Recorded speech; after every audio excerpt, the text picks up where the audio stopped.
Hi there. Welcome to American Federal Government. My name is Ken Hicks, and I'm the Department Head of History and Political Science here at Rogers State University. I may or may not be your primary instructor, but I'm almost certainly likely the author of the course you're taking. I enjoy teaching this class for a couple of reasons. First, I believe it's important, and I've found that a lot of students in this course don't care all that much about politics. And so I feel challenged to persuade students that politics is really important, regardless of what you think about it. Um, if more people are attentive and understand their interests and believe that governance involves identifying, compromises and learning how to, kind of debate reasonably, I think that's really important. So challenge accepted. I'm very enthusiastic about, you know, the political science understanding of politics. I don't necessarily love politics per se, but as a political scientist, I'm very interested in understanding it. The second reason I enjoy teaching American government is I'm pretty good at it. I've been doing this for 23 years at Rogers State University. I was doing it for another 5 before then. So I've spent the bulk of my adult life reading, studying, talking about politics. So um, there's not much that I haven't seen. So I feel pretty comfortable with the material and presenting the material in a fair and objective manner. Uh, what should you expect to learn in this course? Here's what you're not going to learn.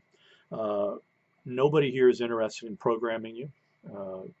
Uh, it's not a faculty member's job to tell you whether to be liberal or conservative or anything else.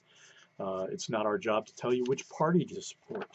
It is our job to help you develop knowledge and skills that will help you identify your interests and your family's best interests. And so the one thing that I've discovered, very few kids walk onto our campuses without having some political attitudes, without having developed something like a belief system related to politics.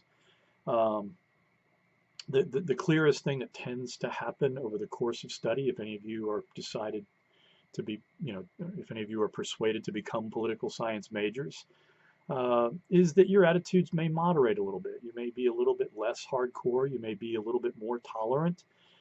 You may be more curious about why people think the way they do, and less inclined to simply say, well, you're stupid, kind of things.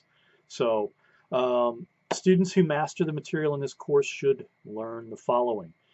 You should understand how democracy works and how political institutions, especially at the federal level, contribute to democratic governance. You should be able to effectively analyze major political trends, events, and personalities. You should be able to evaluate different political systems and processes.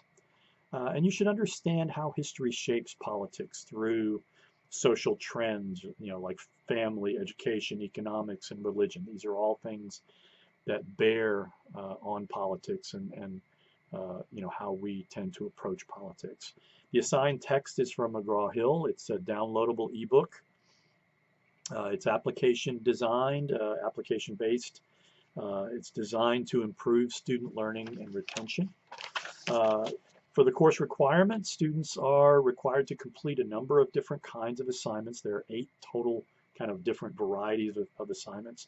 There are going to be weekly forums, which are effectively question and answer types of things, where you learn through reading, and then anything that you don't understand from the reading, bring that to the class. Let me understand what you're struggling with, and that will put me in a better position to help you understand better. Those assignments are there's 8 of them, worth 20 points each. So again, that's about 16% of your overall grade.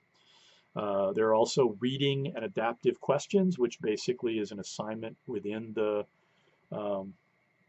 McGraw-Hill assessment program that basically prompts you with questions on the assigned reading, and based on how you do on answering those questions accurately, it either kicks you back so that you can review the material more, or enables you to move forward. So in other words, it's a retention device. It's one thing to say, I've read it. It's another thing to say, I've read it, I've thought about it, I've incorporated it into my, into my mental schemas. There are a couple of different forms of homework that are, again, each worth, 10 points assignment, but there's 16 of them, so you better pay attention to them. The one is called News Flash, and that involves you reading kind of a near contemporary, news articles on a particular subject. And again, then you'll be prompted with some questions. There are also podcasts, which enable you to listen to a discussion from, for example, NPR or some other kind of podcast.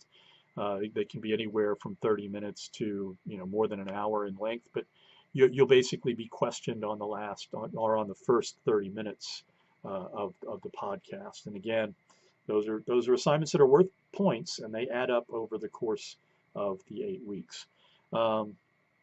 There are writing assignments that are worth 90 points. Again, I don't like to assign 10-page papers. I generally will assign you, 800 to 1,500 word assignments where, the expectation again is that you're gonna learn about the subject, and you're gonna write knowledgeably about it. That's gonna help you understand, because I think writing is an important aspect of the learning process. And then there are also practice government assignments where you learn how to contact your congressperson, or you learn how to pass a law. These are kind of fun role-playing games, so hopefully you'll enjoy those. There are 2 quizzes that come, kind of in the midpoint between the midterm and the final exam, which I'll talk more about the final exam in just a second, or the examinations. The quizzes are, again, they're worth 20 points. It's not going to kill you if you don't do well, but if you don't do well, then you should recognize that you need to study harder. That's the whole point of a quiz. And then you have a midterm and a final examination. They're each worth 100 points, which again is about a fifth of your total grade. And they basically are, again, a series of multiple choice questions that are given to you. So there's 1,000 points for the class total. If you want to earn an A, you need to earn at least 900 points. So I think that's the course in a nutshell. I'm sure if you have any other questions, you'll feel free to contact me or the instructor that's assigned to your course. Once again, welcome to the class. I hope you learn a lot. I think it's important for me to say this, and I say it in every one of my classes. You'll get out of this class what you put into this class. If you try hard, and if you are sincere in your efforts and sincere to yourself, then I think you'll learn a lot, and I think you'll enjoy the class.